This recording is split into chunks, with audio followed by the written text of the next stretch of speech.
తన ఛాతిని చీరి కవచ కుండలాలు అందించినటువంటి వ్యక్తి, మాట మీద నిలబడే వ్యక్తి కర్ణుడు. రేవంత్ రెడ్డి కర్ణుడా? క్రూరుడు. వాళ్ళు ఏడుస్తా ఉంటే ఖమ్మంలో టీవీల్లో చూస్తే పాపం ఎస్ఐ కళ్ళలో నీళ్లు పెట్టుకున్నాడు.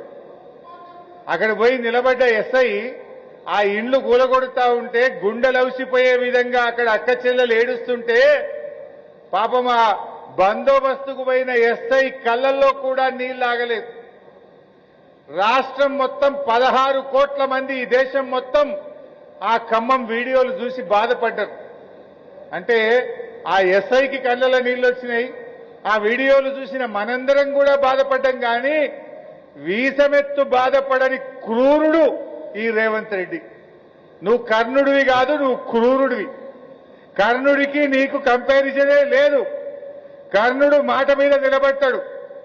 గుండెలు చీల్చి కవచ కుండలాలు ఇచ్చిన వ్యక్తి కర్ణుడైతే గుండెల మీద తన్నినోడివి రేవంత్ రెడ్డివి.